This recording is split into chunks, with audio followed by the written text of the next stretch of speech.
Hey, everybody, welcome back to the Pub Trivia Experience. My name is Chris, and tonight, I have been waiting for tonight. Oh, my Lord. We thought we were going to do this on Boozy. We're going to do it right here on the Pub Trivia Experience. We are going to have the first of 4 episodes of our Oscar bet loser, or the loser of our Oscar bet is going to be... we're going to say he's going to be coming to Jesus a little bit. Mike, you were going to pay for your sins. Oh, Lord. Before we get to Mike, let's head on out to Illinois. Chris, my friend, how you doing? What you drinking? Doing well. I am going low key tonight, and I just have a nice, pure peppermint herbal tea. So I'm the guy that shows up at pub trivia night and orders tea or coffee. I don't know if I can get a pour here for you guys. If we can't hear it, it looks good. We'll take that. Smells good too. So yeah.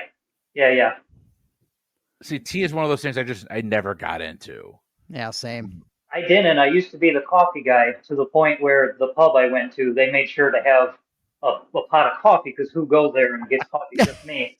And while I was drinking coffee till 11 o'clock at night, I said, hey, you guys got some tea? So now I'm kind of hooked on the tea. It's not a bad thing. Not a bad thing at all.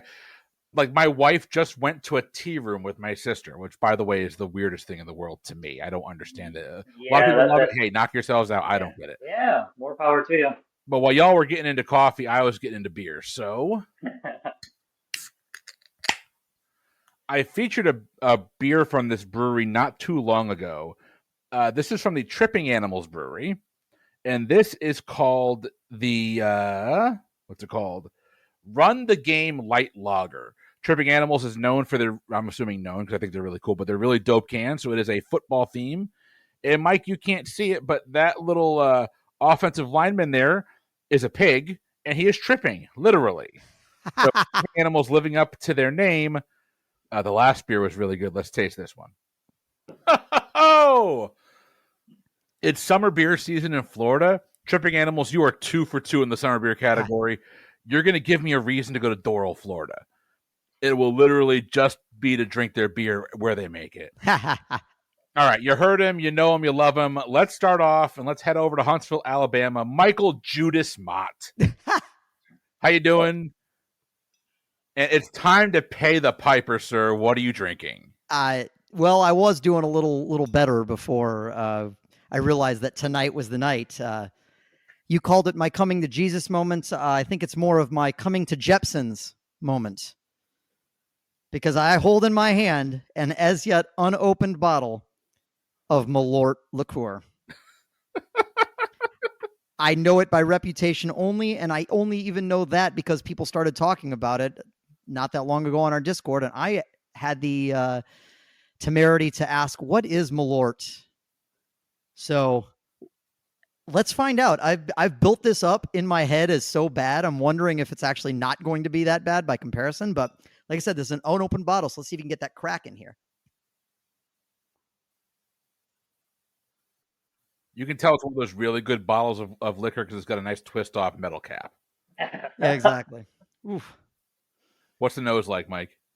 I was expecting worse, knowing that it's a knees-based, I guess, which is not usually my thing. But Chris, you have generously allowed me to pour this over ice as opposed to drinking it straight. So I do appreciate your generosity and victory. I now have myself a glass of Malort. Oh, get your video, get your phone out. It's recording. It's recording. Here we go. It actually doesn't smell that bad. If he likes this, I'm going to be pissed. There it is. I think he likes it. Oh, man. I'll be honest. Like, when it first hit my tongue, I was like, this is fine. I can do this. And then it kicked in. Oh, God. Oh, God. That is absolutely terrible. Really, at first, when I tasted it, it was not bad. And then it just, oh, God. All right. Well, you know what? Hey, other than the drink, though, I'm excited. This is going to be a good night. And I'll get this over with. The sooner the better. And move on to drinking not this. Oh God. You might want to try Pepto next. Yeah, right. Ugh. That's gonna be a rough journey to finish off this glass by the end of the episode. But I'm a man of my words, so Mike, just think about it this way: after this episode, you only have 3 more. that's right. We're gonna whittle them down one at a time. Let's go. To prove that I am a benevolent overlord, Mike, you have to do all 4. There's no getting around it. You're going to do 4 episodes. I understand. 4th episode, I will join you. I will not be drinking Malort, but I got myself a bottle of Jepson's bourbon, which I've heard is bad. So, okay. On your final episode doing this, I will record popping my bottle of Jepson's bourbon so I can stand in solidarity with you. Okay. God, that taste just lingers. It doesn't go away. Ugh. You have to let it linger. All right. We're going to move right into our pregame. Your pregame category, we're going back to basics. We're back to our fresh or rotten game. For those that don't know, Rotten Tomato is a movie aggregate website where they aggregate critics' reviews of films that get released. For a film to be considered fresh, it has to have a 60% or higher aggregate score. Anything below 60% is considered rotten. So we're going to play fresh or rotten. Chris, you're the newbie here. Do you want the odds or the evens? Oh, geez. I'll go odd. Why not? You're going odd. Mike, you're getting evens. Now, I put together 14 movies that came out this year. I did 7 rotten, 7 fresh. I then randomized it and took 10, and then I put them in alphabetical order. You did 7 rotten, 7 fresh, and 15 total?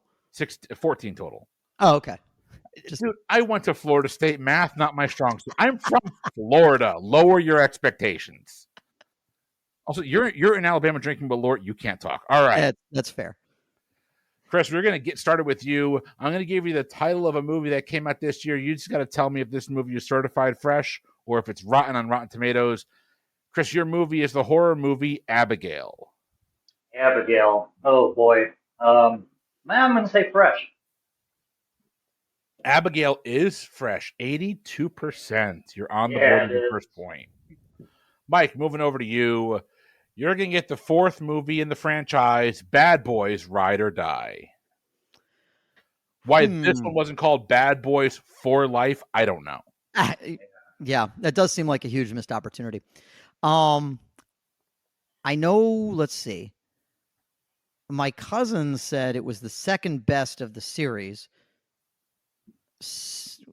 Do I trust him, though? Because he put Bad Boys 2 as the first best, and I'm not sure I buy that because I did not care for Bad Boys 2 at all, but I liked the first one and haven't seen the other 2. So I don't really have a strong thread to pull on this one, but it just seems to me like I think most critics would probably think it had started to get a little stale. I'm going to say it was rotten. Oh, Bad Boys 2 is certified fresh at 65%. Okay. The Fresh Prince, right? That's right.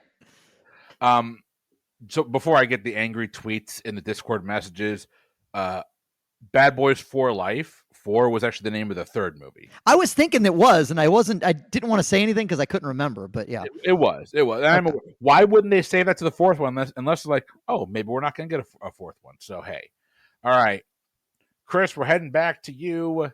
You're getting the musical biopic Back to Black. Back to Black. Okay. I've honestly never even heard of this. Back to Black. Is that like AC/DC? Mike, are you comfortable with me giving him some context? Yeah, you can tell him. It's the story of Amy Winehouse. Oh boy, Mike, you're generous. I gotta say fresh. Oh no, it's actually rotten. Did not do well at the box office and came in at 34%. That's really rotten. That's a really rough landing. All right, Mike, we're back to you. The 4th movie we have is Civil War.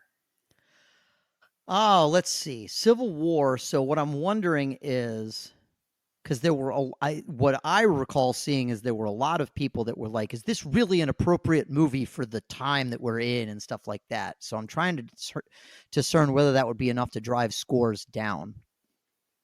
And I am going to say yes. I'm going to say it's rotten. Civil War certified fresh at 81%. What the fuck do I know? It's the his name's off, doesn't hit my mind right now, but it's the same guy that did what's that? Oh, that movie with Dom Hall Gleason and Oscar Isaac. Yeah, it's the guy that did yeah, I know who you're talking about. I can't pull his name either. As well. Mm-hmm. And I can't think of the woman that's in that movie. She played the robot. She's married to Ex Machina, Alicia Vikander. Alicia Vikander. Yeah. So okay, Mike, you're 0 for 2. Chris, we're heading back to you. Your movie is Furiosa, a Mad Max saga. Ooh, okay. Furiosa, Mad Max. I heard a lot. Heard a lot of hype. So I'm gonna go fresh. Fresh is a good guess. It checks in at 90%. Mm-hmm. Nice. Mike, we're gonna try and get you on the board here. Number 6, your movie Ghostbusters: Frozen Empire. Ooh. I don't feel like that got particularly good reviews, and I felt like it was kind of in and out of theaters without a whole lot of buzz around it. So I'm going to say rotten. That movie was rotten at 42%, and this one I'll say the critics got wrong. I don't know what you're expecting, but it's pure, just good fun. I didn't get a chance to see it yet. I wanted to. I just haven't gotten around to it. I like the new version of Ghostbusters. I do. So, you know what? I don't care. Y'all can come at me. All right. Chris, back to you. Movie number 7, Godzilla vs. Kong, The New Empire. Jeez, man. How many Godzilla versus Kongs? Are people tired of it yet? I mean, I'm not tired of it. Critics, maybe. I'm gonna say it's rotten. Godzilla vs. Kong checked in at 54%. It is barely rotten. Barely. Yep. So, fun fact about this movie is I came downstairs on Thursday of last week. We were getting Paige ready for bed. She had grabbed the TV remote and bought Godzilla vs. Kong. Nah. So that's $20 I will not be getting back on a movie I've never intended to see. I will rather watch Godzilla -1 13 times, which that movie is amazing. All right. Never tell your kid your pin. That's on me. I didn't have the pin set up. That's fair. All right. Let's see here. Mike, we're going over to you. Movie number 8, your movie is If. Ooh. I really liked If. My kids really liked If. I feel like it didn't do overwhelmingly well with critics, but I still thought it was good. I'm going to say fresh. Oh, no. 49%. Yeah. It is rotten. I understand. I understand why, but I just think I think they got it wrong. But I do want to see it. It looks cute. It doesn't look great, but it looks cute. I understand why, because it is a little slow for a modern day kid movie that's ostensibly oriented towards kids, but I think adults will actually, it's one of those, it felt like a little bit of a throwback where they allowed things to build and, you know. Ooh. Yeah, it felt like a little more of an old school kids movie, which you can tell John Krasinski's like around our same age, right? Yes. That's what he grew up on, so. All right. We're back to you as Mike is still sipping that Malort. Chris, your movie is In a Violent Nature. In a violent nature. Well, I can tell you now, I need to get much better about keeping up with current movies. Violence, violent nature. I'm guessing so. Fresh. In a Violent Nature is the newest of the old school American slasher films. But it is certified fresh, 81%. Yeah, people like violence these days, man. Oof. I love the old school slasher movies. I really want to see this because this one actually follows the killer the entire movie. The only time it shifts away from the killer is when it moves to technically the protagonist, people he's hunting. That's the only time it really focuses on them. Other than that, it follows the killer the entire time. Oh, yeah, that does sound interesting. Yeah. I'm a horror movie nut. I can't wait to see it. I'll have to find a night when my kid goes to bed at a reasonable hour. Mike, number 10, your movie is Inside Out 2. brand new released. And I have not followed anything related to it about how the critics were thinking of it, because honestly, I thought it was like 2 weeks off. I didn't realize it was out yet until I just now found out. Pixar movies generally do well. However, the odds, given that we've had more fresh than rotten so far, the odds would point me towards rotten. But Pixar movies tend to do very well. Now, I really, based on the way that this pregame has gone, I really should pull a George Costanza and start doing the opposite. But I'm gonna go with my gut and say Pixar movies generally do well with critics, and it's fresh. It is fresh. I believe it was 81%, 91%. Oh, okay, good job, Mont. Right. The preview looked great. So we did Disney World for Leah's birthday. I saw the picture with Joy. Well, we did 4 parks in one day. Mm-hmm. I ended up with over 30,000 steps. I was dog tired, but we did it. Mike, you're going to come out of the pregame with 2 points. Chris, you're coming out with the lead. It is 4-2 in favor of Chris, which means, Mike, you get to choose. Do you want to go first or second in hot seat round 1? I will go first and try and make up some ground early. All right. The taste lingers too. That's the worst part. It doesn't go away. It does. It's not. I mean, it will eventually, but no, you're going to wake up for it tomorrow morning. Fuck. All right. Sorry. I earned it. I agreed to the bet. Eventually, I'm going to beat you, theoretically. I maintain I should have to start back at the first round of betting, and then you have to work your way up to give me Malort. But all right, Mike, we're going to start with you. Your time will begin after I read your first question. Here we go, Mike. By definition, a roughneck is a laborer who works where? Oil rig. Oil rig is a correct answer. You've seen Armageddon one too many times. That's literally what I was going on to. Chris, moving over to you. Who was the youngest of the Bronte sisters? Oh, I honestly no idea. So Emily. Unfortunately, that's Anne Bronte was the youngest. Yeah. Mike, whistleberries is a funny slang term for what food favored by cowboys?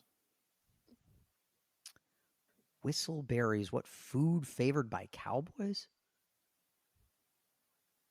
Oh, beans? Beans, the musical fruit. It took me a second to get to what they were getting at on that one, yeah. And then I remembered Blazing Saddles. There you go. Chris, over to you. During World War I, butter often had to be imported from the Netherlands to France to create what aptly named sauce? Oh boy. I don't know. Butter sauce. Oh no, the clue's right there. It's hollandaise. Oh, of course. All right, Mike. Which Greek island is not only the filming location for the film Shirley Valentine, but also the filming location of Lindsay Lohan's Beach Club reality TV show?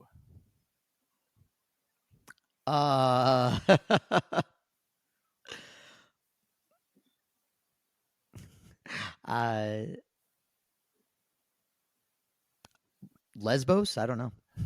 No, the Mykonos. Mykonos is what we're looking for. Oh, give me a Fleet Foxes clue, damn it. Okay. No. Chris, a character named Scuttle is one of the characters in which animated Disney film? God, Scuttles. Well, that sounds like a bug. Some kind of Scuttle. Let's see, Disney. Jeez. I don't know. Frozen. Unfortunately, I believe this is the seagull from Little Mermaid. Is it the seagull, Mike? Do you know? Yeah, the seagull. All right, Mike, we're going back to you. Who or what living being can live in a formicarium? Who or what living being can live in a formicarium? I don't even know what the hell a formicarium is.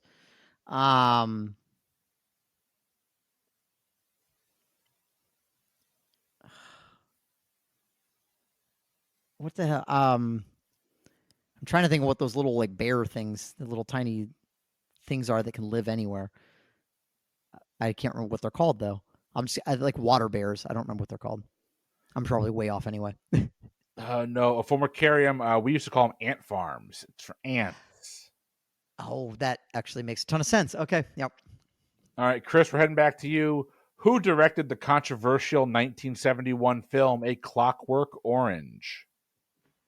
Oh, I know. Yeah, Stanley Kubrick. Alfred Hitchcock is what I have here. Stanley Kubrick is a correct answer. Yeah. Chris can see me in pain that I can't make the joke anymore, but he can. So That's the second time I've seen you in pain tonight. Yeah. Mike, due to his real life first initial, the actor who's known for playing Mini-Me in the Austin Powers films has what appropriate nickname? due to his first initial. Well, it's I mean, his first initial is V. Mini V. Mini V is a correct answer. Okay. Way to work to it. Chris, within 3 years either way, name the year these events took place. The Olympic Games are held in Barcelona. H. Ross Perot announces he will run for president as an independent, and the Chicago flood occurs. Oh, boy. Okay, Chicago flood. I don't think that's going to get me there. Perot. See, I can definitely remember that. I'm sorry, did you say the first time he announced? Oh, all three of these happened in 1 year, so it could be the first time, it Okay. could have been the second time. Okay, I'm sorry. This is the year that he announced. It also coincides with the year the Olympic Games are held in Barcelona and the year of the Chicago flood.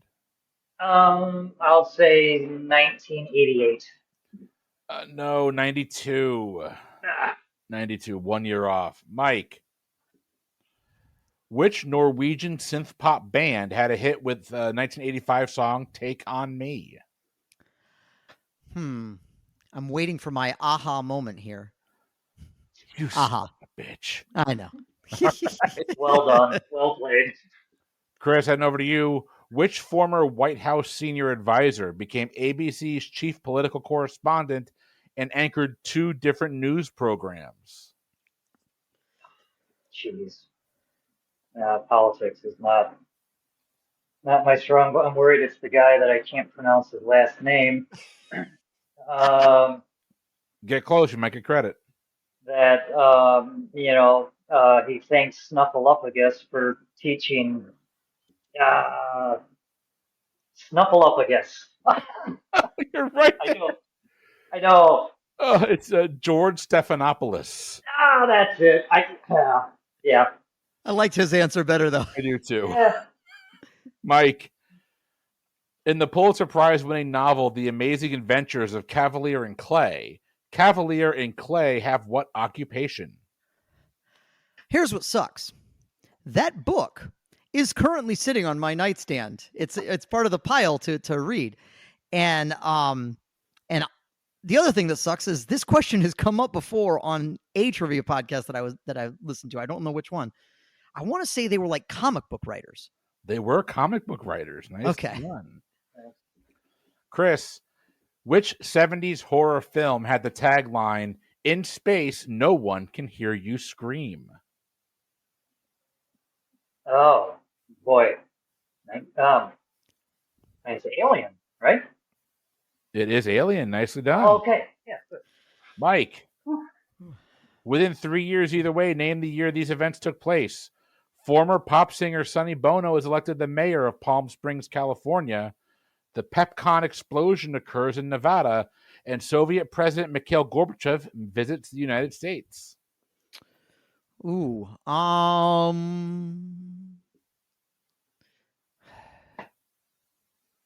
You said Bono's elected? Elected. Was one of them?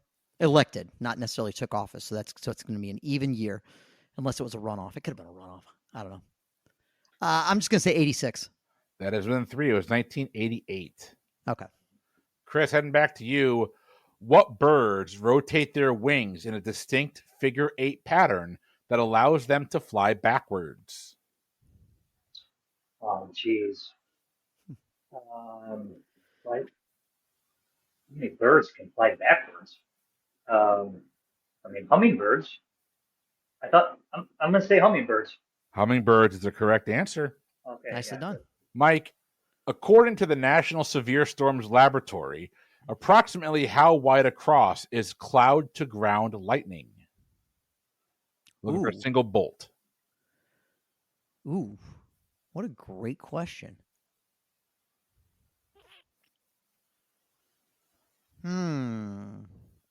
Like, I don't know if it's going to be bigger than I think or smaller than I think.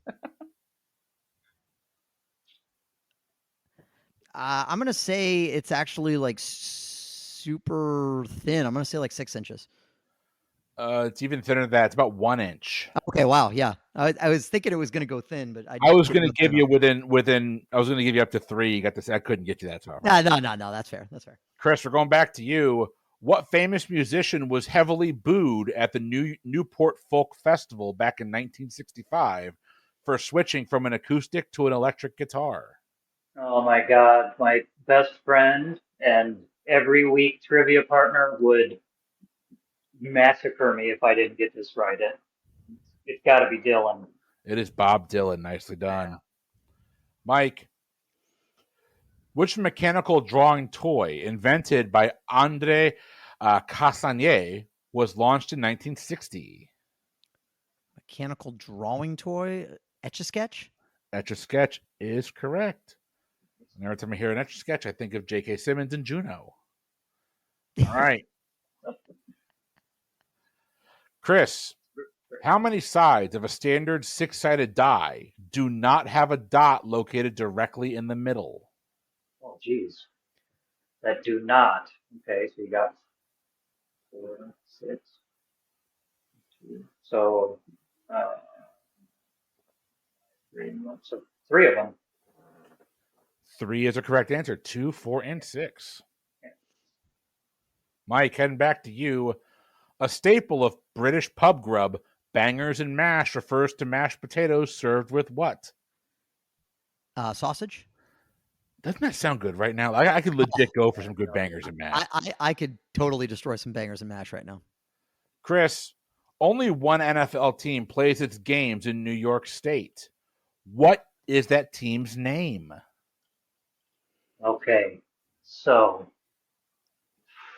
gonna kill me. So the New York Giants play in Jersey, I think. Or is that the Jets? Oh, one team plays in New York State. It's Trixie. I'm gonna go Jets.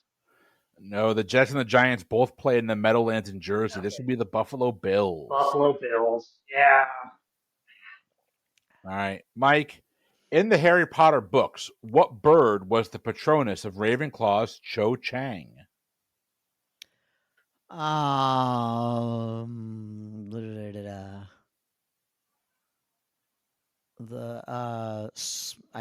don't remember. The swan? Swan is a correct answer. Nice. Wow. Okay. All right, Chris. Maybe I did remember. A superhero in her own right, Kara Zor-El is the biological cousin of what male superhero? I don't want to overthink this. Talk myself out. Superman. Superman is correct. That'd be Supergirl's name. Mike, in what year was the United Nations established? Damn, I don't get a plus or minus 3, huh? It was like right after World War II. I'm going to say 46. Oh, 45. It was 40. It was. I knew it was right after World War II. I just realized it was that much right after World War II. All right. All right, Chris, heading back to you. In which U.S. state was Joe Biden born? Oh, jeez. You get hit with politics tonight, my friend. I'm sorry. Yeah, no, that's okay. You know what? If the questions were reversed, I'd be getting even less of them right. So that's all good. At least I got a 1 in 50 shot. Biden seems like he would have been born in Massachusetts. Not a bad guess. He's actually born over in Pennsylvania. Okay. Mike, in ancient Greek mythology, what fruit was known as the fruit of the dead? Um.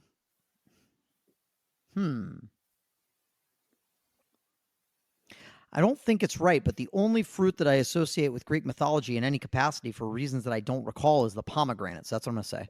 Pomegranate's a correct answer. Maybe that's the reason. I don't know. I don't know where that came from. All right, Chris, when Abe Lincoln famously quoted 407 years ago, he meant how many years in the past? Oh, God. Fourscore. I knew this at some point, and now that I'm trying to think of it, I don't think I'm going to get 7 years ago. 47. Oh, close. A score is 20 years. It'd be 87 years. Okay. Yeah. Mike, it's amazing out there is the main slogan of which cable TV channel and mobile app? What? It's amazing out there. The Learning Channel. Close. The Weather Channel. Ah, okay. Wow. App. That should have. Yeah. Okay. Yep. Chris, how do you say please in German?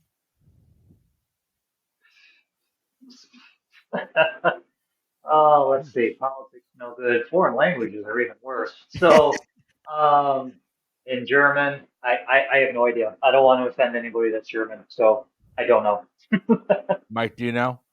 I actually don't. I've spent some time, like at least a couple days in Germany, and I don't know. I'm going to mispronounce this pronunciation. It's bitte, B-I-T-T. Oh, bitte. Of Bitte. course, bitte. The other option you could have said is the question literally said, "How do you say please in German?" You could have literally just said please in German. I would have given you the points. Oh. Danke. All right, Mike. What computer animation film studio was purchased by Disney at the cost of $7.4 billion? I'm guessing that's Pixar. Pixar is correct. And that time ends round one, which means, Chris, you get one last question. Right. The NBA legend with the name of Irvin Johnson Jr. is better known by what nickname? Let's see. Magic Johnson. Magic Johnson is correct. And that brings us to the end of Hot Seat round one. How do y'all feel? Oof. Well done, Mike. Well done. Yeah, this Malort is bad. I really hoped that I would like it, that I would be the outlier who likes it, but alas, not to be. No. Well, round one's going to end. Chris, you're going to pick up 7. Mike, you're going to pick up 11. Our scores, Mike, you flipped it. You have a 13-11 lead. Nice. That brings us to our halftime round. Your halftime category tonight is the Olympics, and it's an Olympic-sized matching game. Ugh. Oh, boy. Your halftime question is a matching game, all based on Olympic host cities in the year the event took place. I am going to read you 5 years, and then I'm going to read you 5 cities. You have to match the year to the city. Your years are 1952, 1968, 1980, 1988, and 2006. They're not all Summer Olympics. Damn you. Again, that's 1952, 1968, 1980, 1988, and 2006. Yeah, I think I can lock in. All right, Mike, whenever you're ready. All right. Yeah, I'm. There's only one that I know for sure. The rest I'm just guessing on. So I'll go ahead and lock in. That's one more than me, sir. All right. I am going to list out your cities, and you're each going to give me the year you think the Olympics took place there. Starting with Lake Placid, New York. Mike, what'd you say? I guessed that was where the 2006 Winter Olympics were held. Chris, what'd you say for Lake Placid, New York? I said 1980. 1980 is a correct answer. Nicely done. Mexico City, Mexico. Chris, what'd you say? I said 1988. Mike. I said 1952. No correct answer there. Mexico City was in 1968. 68. Yeah. All right. Oslo, Norway. Mike, what'd you go with? Well, I went with 1980 that I now know is wrong. It's probably 2006. Chris, what'd you go with? Like Mike, I know it's wrong, but I went with 1968. Oslo, Norway is actually back in 1952. Oh, wow. Okay. All right. Seoul, South Korea. Chris. That I put 2006. I feel like I remembered that one. I don't know. Mike. I thought the Summer Olympics were in Seoul in 88. 88 is a correct answer. Guys, my memory is not right. That means Turin, Italy. I think you both got it wrong, but Mike, what'd you say? I said 68. Chris? 52. Turin, Italy was 2006. Okay. Interesting. Yeah, I am not well versed in Olympic host cities. And I'm not some of these there's definitely a mixture of summer and winter on this one though. There was. Well, you're both going to pick up 4 points, which means coming out of the halftime round, Mike, you're still clinging to a 2-point lead. It's 15-17. Chug, chug, chug, chug. All right, Chris, you are now trailing by 2 going into hot seat round 2. Do you want to go first or second in hot seat round 2? Well, let's see. Second, yeah, I'll go second. I'll let Mike lead the show. Yep. All right, Mike, we're going to start with you. Your time will begin after I read the first question. Here we go. Mike, which 1974 disaster film had an all-star cast led by Paul Newman and Steve McQueen? When I think of 70s disaster films, shoot. I think that was a little later. So there's a couple of them. All right. I'm going to go the Poseidon Adventure, and if it's the Towering Inferno, I'm going to kick myself. It is a Towering Inferno. Damn it. All right. I should have gone with my first gut. Talked myself out of it. All right, Chris, by definition, ungulates are mammals that have what characteristic? Ungulates. They have hooves. Hooves is a correct answer. Mike, what 2 rivers were the source of the Great Flood of 1993, causing over $15 billion in damages in the U.S.? The Tigris and the Euphrates. No, that's a joke. I mean, you asked to name 2 rivers. Like, yeah, I don't even have I don't know if I've heard of this. Let's see. I will say the Missouri and the Mississippi. Missouri, Mississippi is a correct answer. All right, Chris, who was the first woman to win the Oscar for Best Director? Oh man. Oh, okay. Best director woman. I may be way off, but I think it's Hurt Locker. And uh,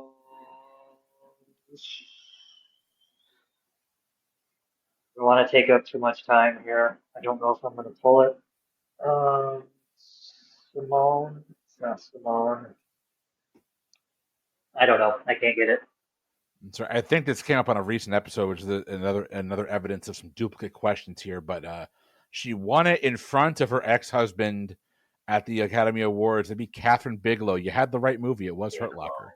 Of course, the wrestler, Bam Bam Bigelow. How did I not remember that? Okay.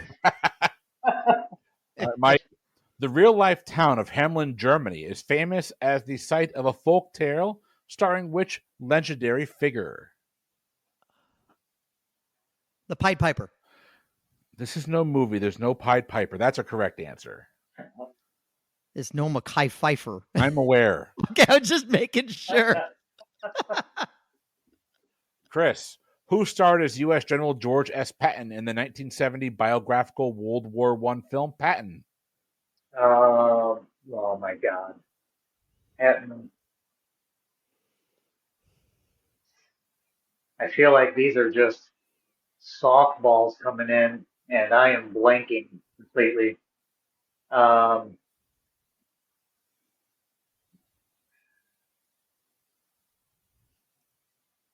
John, John, I don't have it. Can't pull it. You're close. It's George C. Scott. Mike, before the stupid, sparkly teen heartthrob vampires of Twilight, there was an interview with a vampire written by whom? I love these editorialized questions. Anne Rice. Anne Rice is the correct answer. I hate that movie. All right, Chris. In Greek mythology, what form did Zeus assume when he seduced Leda? Well, let's see. Seduction. Oh, Zeus. What would I? How about a snake? No, it's a swan, actually. Oh, okay. Another swan. Another swan. Yeah. Yeah. Right after a Twilight question, no less. All right, Mike. Though I doubt Niles' wife ever ate one, a Maris piper, the most widely cultivated type in the UK, is a variety of what type of vegetable? Sorry, can I get a reread? Though I doubt Niles' wife ever ate one, a Maris piper, the most cultivated type in the UK, is a variety of what vegetable? Yeah, I didn't give me anything else. Yeah, I don't have it. Broccoli. I don't know. You're not a Frasier fan? I almost watched one full episode once. Wow. Okay, so Maris' wife is known for being extremely, extremely thin, like almost to the point where she could hide behind a blade of grass. She never had a starchy vegetable like a potato. Oh shit! I actually almost did say potato just for grins. Anyway.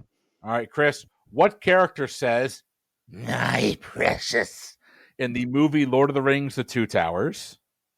Okay. So is this? All right. I gotta get this. Is it Smeagol?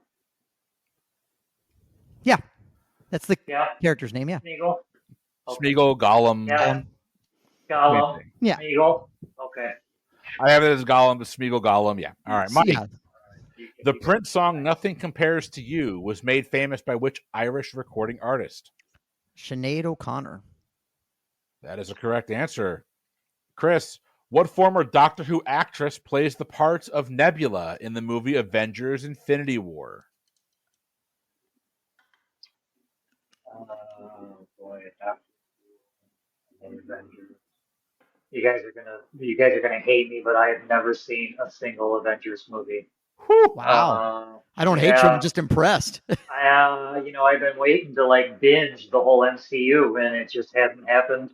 Um, I, I don't know. Halle Berry. No, it would be former companion Karen Gillan.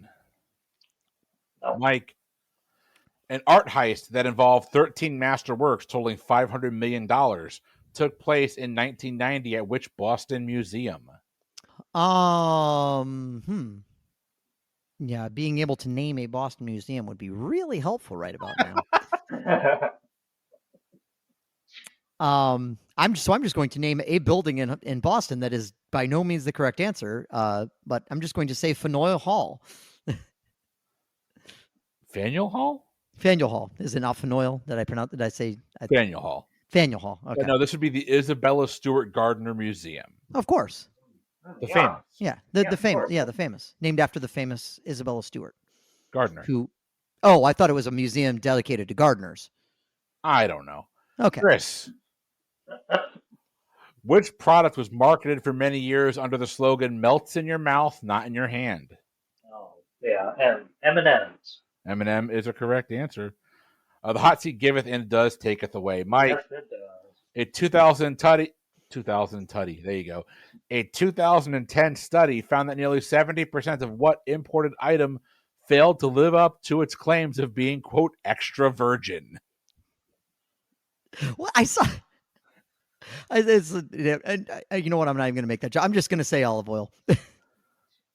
Oh, Popeye was very pleased. Olive oil is the correct answer. You know what I was going to say though, that Jeremy. I'm not keeping. No. Okay, just saying. Heading back to you. Which Broadway musical and 2014 film is based on the Grimm's Brothers fairy tales? Wait. She's the only thing I'm thinking of is Brothers Grimm, but I know that's not it. Um, yeah, I don't know. Brothers Grimm. Unfortunately, this would be the musical Into the Woods. Agony. Mike, which actress stars in 2 intergalactic films with Matt Damon, Interstellar and The Martian? Well, speaking of agony, for whatever reason, I poured myself more Malort. I don't know why you did that. I saw you do that. And I didn't know what the hell you were doing. I'm honestly not sure why either. Jessica Chastain, I believe, was in both. Jessica Chastain's a correct answer. Chris, what is the capital city of Canada? Capital city of Canada. Um, wait, I have no idea. Ottawa. Ottawa's a correct answer. Mike, what Netflix series follows 2 strangers who connect during a pharmaceutical trial conducted by Neverdeen Pharmaceutical Biotech? Netflix series, pharmaceutical. Don't know. Got nothing. That'd be the series Maniac. Okay. Chris. I've absolutely heard of that, so I feel shame. Chris, the title of which TV family drama series from the 1960s means doctor in Swahili? Oh my God. You would think I would know the 19th Swahili doctor. Nope, I got nothing. Nope. That series is called Daktari. Mike, which animal does the Desert Kingdom of Saudi Arabia import from Australia?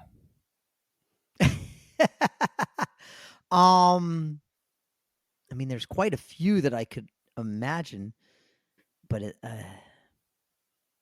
but the desert can't, I'm just wondering if the desert is supposed to be clue me in, but I'm just going to go with my first gut and say koala. No, they actually import a lot of camels from Australia. Oh no, okay, yeah, not where I was going at all. I was in like marsupial territory. Anyway. All right, Chris, within 3 years either way, name the year these events took place. The Voyager 2 space probe makes its first encounter with Uranus. Prince Andrew marries Sarah Ferguson, and the Statue of Liberty reopens to the public after an extensive refurbishing. Okay, none of those are really popping off to me. So I feel like you said within 3 years, right? Yep. 2012. Oh no, this is back in 1986. Oh, geez, yeah. Mike, Jack Lord portrayed Detective Captain Steve McGarrett in the original, while Alex O'Loughlin plays him in the remake of what TV police drama? Oh man. Jack Lord is tickling something. What is it tickling? Police drama. So it's something would have been remade. I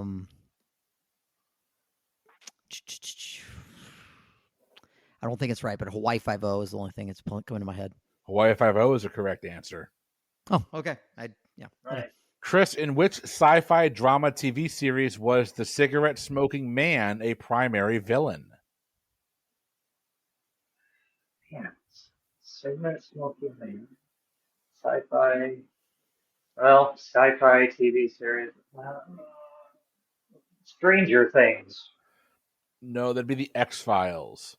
Mike, who was the first pitcher in Major League Baseball history to reach 5,000 strikeouts? So I think, is he not still the only? Nolan Ryan is the answer, but has someone else also cracked 5,000? He's not, but if I said only, it would give it away. Understand. Yeah. Fair enough. Nolan Ryan's a correct answer. Chris, what musical act's song Living on a Prayer placed number 1 on VH1's 100 Greatest Songs of the 80s? Living on a Prayer. Got to be.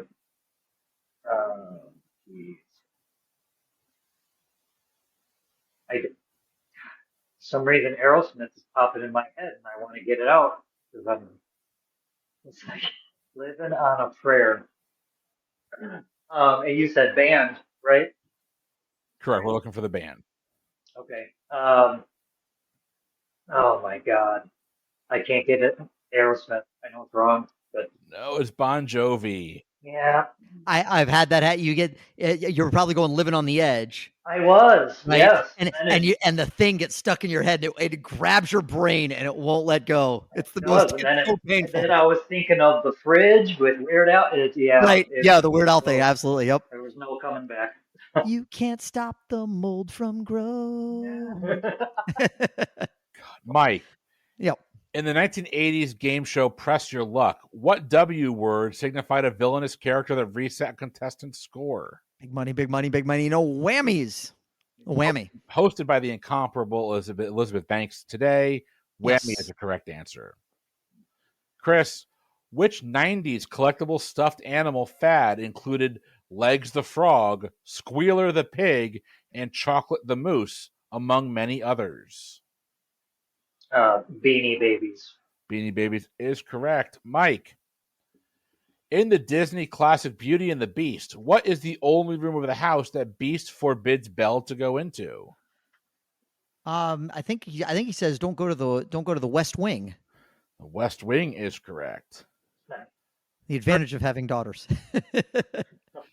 Chris, in the 1960 historical dramatic film Spartacus, who starred in the titular role? Spartacus. That was Douglas, right? Kirk Douglas is a correct answer. Well I done. didn't know if he Time needed means Michael. round 2 of the hot seat is over. Oh, Well done. well done, Mike. I don't know why I poured myself more. I felt like it felt wrong to finish it so early in the game, I think. I felt like I had been cheating or something. I think it was because of the ice. I felt like I had not truly had a full cup, but it is completely I do feel that I've satisfied my Your Malort cravings are satiated. for this episode. I feel like I've paid my debt. You have. Well, coming at a hot seat round 2, Mike, you're going to pick up 10. Chris, you're going to pick up 6. It's 27-21. Mike has got a 6-point lead. That can only mean one thing. It's time for the wager round. I'm going to give you 3 categories. You're going to wager based solely on the categories provided. The rules are simple. You must wager whole numbers only. No negative wagering. And I've gotten crap for this in the Discord. Yes, I understand. Those cancel each other out. I'm aware. It's a joke. And then 3, of course, is what's 3? Oh, yeah. You cannot wager more than your combined score right now. So, with that being said, gentlemen, are you ready for your wager categories? Yep, let's go. Yep. Your categories are tourism, business, and Shakespeare. Tourism, business, and Shakespeare. Lock in your wagers while we hear a word from our sponsor. Hey there, PTE Network listeners. Do you like fantasy sports? Pouring over stats and trash talking your league as you take home the trophy? Do you dislike fantasy sports? Have no idea what PPR is and prefer to keep it that way? No matter how you answered those questions, this podcast is just for you. On draft days, we play fantasy sports, just without the sports. Instead of drafting athletes, we draft anything. Fictional dogs? Sure. New metal bands? Absolutely. Breakfast cereal? Why not? Everything is up for grabs as we try to build the best fantasy teams possible. The best part? I made up a bunch of rules that allow us to score points, so someone gets to walk away the winner. Listen along as my guests and I have a few drinks and have a lot of fun building fantasy teams out of whatever we feel like. Starting this February, you can join me, your old pal Jeffy Donuts, every Wednesday for new episodes of Draft Days. That's DRAUGHTDAZE. It's a pun. It's a beer pun.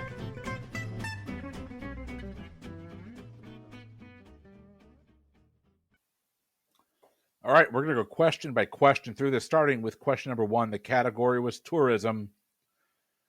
When you think of Florida, you might think of white sand beaches or theme parks full of colorful characters. maybe the nightlife on Miami Beach, or the ice-cold drinks of Key West. But most people don't know that the Florida Keys don't actually end at Key West.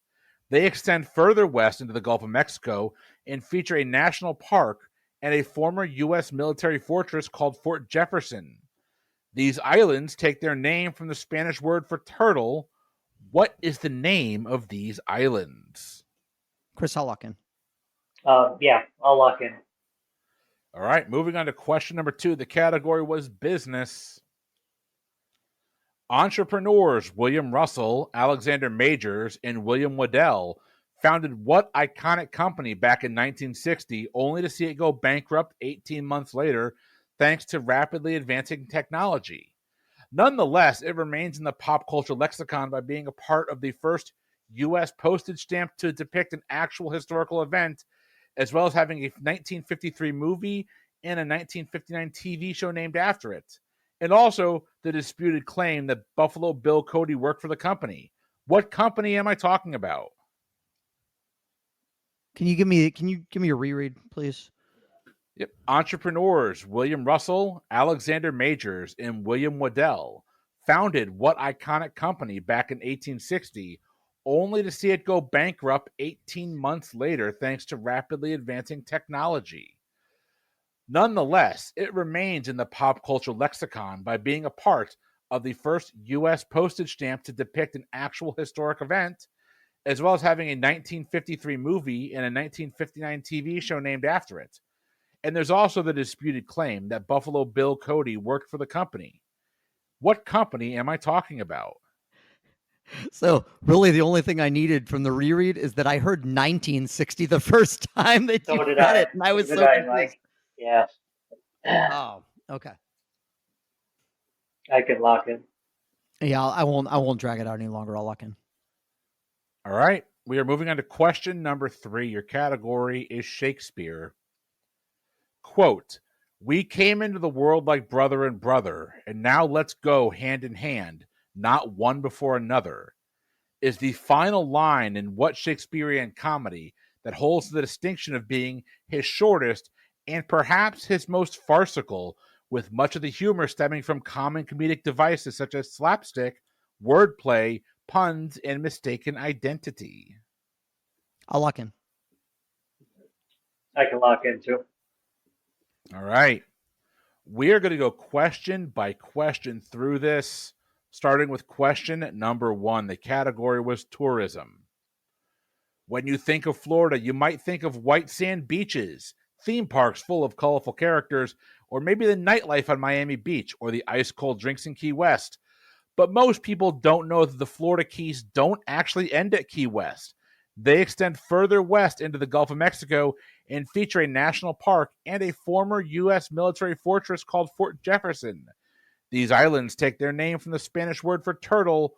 What is the name for these islands? Mike, your answer and your wager.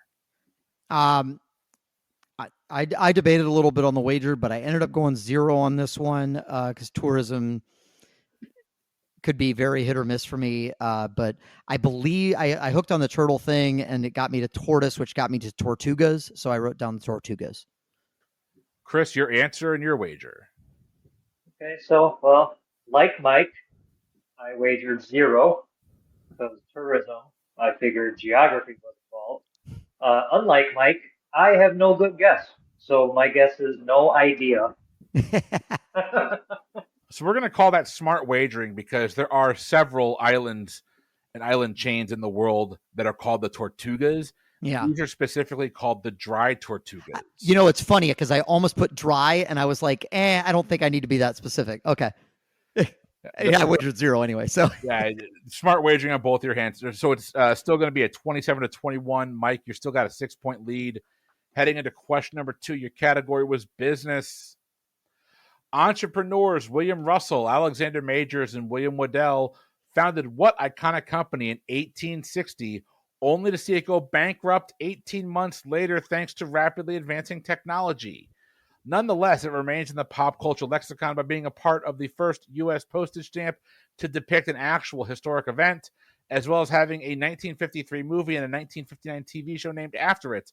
Also, there's the disputed claim that Buffalo Bill Cody worked for the company. What company am I talking about? Mike, answer and wager, please. Yeah, I wagered 0. Of the three, business was definitely the one that I was pretty sure I was going to wager 0 on from the beginning.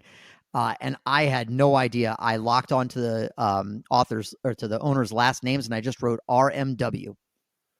Chris, your answer and your wager. Okay, well, again, like Mike, I didn't really know, and I couldn't even come up with that.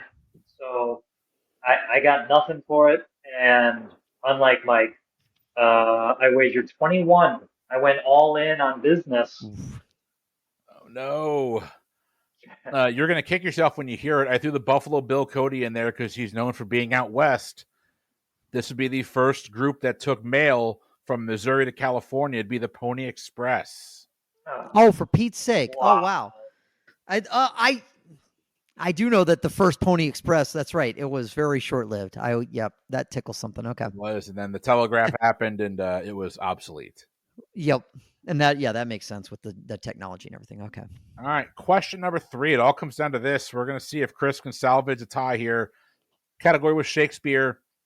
We came into this world like brother and brother. Now let's go out hand in hand, not one before another, is the final line in what Shakespearean comedy that holds the distinction for being his shortest and perhaps his most farcical, with much of his humor stemming from common comedic devices such as slapstick, wordplay, puns, and mistaken identity. Chris, we know your wager. What was your answer? Yeah, so I wagered 0 because Shakespeare, I not even knowledgeable enough to come up with something funny there. So again, I blanked and I got nothing. Mike, your answer, your wager. Well, so I wagered 16 on this one. This was the one that I felt the strongest about. And you said one of the words in the title a few times in the question, so I was hesitant to guess it, but I do vaguely remember from my younger school days that this particular play involved a pair of brothers, and I think it was a fairly short play, so I think it might have been his shortest. So I went with The Comedy of Errors. The Comedy of Errors is a correct answer. And what was a back and forth game the entire way, Mike? You're going to pull out the win here tonight. A final score, again, no way indicative of how close this game was. Final score 43-0. Nicely done, Mike. Well done, Mike. Those wager rounds can be very tricky because you got to decide how you distribute your points, and yeah, good game, Chris. Chris, hell of a game. Now, for our listeners here, Chris gets his chance at revenge, and that revenge is only going to be found over on our Patreon feed. So you can check the show notes for that, or you can go to patreon.com/PTEBB. The Friday after this episode airs, that Friday night, we're going to drop the revenge game. Chris, you gave me your category. What category are you going to be playing Mike in for your revenge game? Oh yeah, so Mike, I was gonna throw professional wrestling out there at you. I backed off on it. I'm like, no, let's just go Nintendo games. Okay. Yeah. Okay. So we have an entire game written about Nintendo and its games. That'll be coming up on Friday. Before we take off here tonight, let's throw it to our panelists, our contestants one last time. Give anything a shout out that you want to give a shout out, or anything you want to plug. Now is your time to do it. Mike, we'll start with you. Okay, let's see. Well, so I've plugged my band on the podcast many times, but I'll plug them again. Actually, just today when we're recording this episode, I don't know when it's going to air, but we posted the first of what's actually going to be a series of videos of different members of the band doing live recordings of songs, and it's all building up to a fairly big announcement that we have coming up for stuff that we're planning in the future. But the name of the band is called the Dadicorns, DADICORNS. It's a play on we're all dads, and most of us we have a lot of kids among us, but primarily girls. So the unicorns feature very prominently in our lives because we have a lot of young girls. So the Dadicorns is our name. But anyway, you can find us on Facebook, on We have a Twitter account. It's not very active, but datacornsmusic.bandcamp.com is where you can listen to our first album. We have a ton of fun with it, and we're just definitely check us out. Find us on Facebook if you want to see the video, or Datacorns Music on YouTube. It's also on YouTube Music. It's on Spotify. It's you can find the EP anywhere, yeah. But in terms of the new video that we posted is on YouTube. It's also on your Facebook page. Hey. And my Facebook page. Yes. All right, Chris, what do you got for us tonight, my friend? Yeah, so again, first, thank you guys for letting me on here. It's been an honor getting smoked by Mike. Not smoked at all, yeah, dude. No, shout out to everyone on the PTE. I mean, anyone listening, if you're not a Patreon, get out there, support these guys. They're killing it. Great community.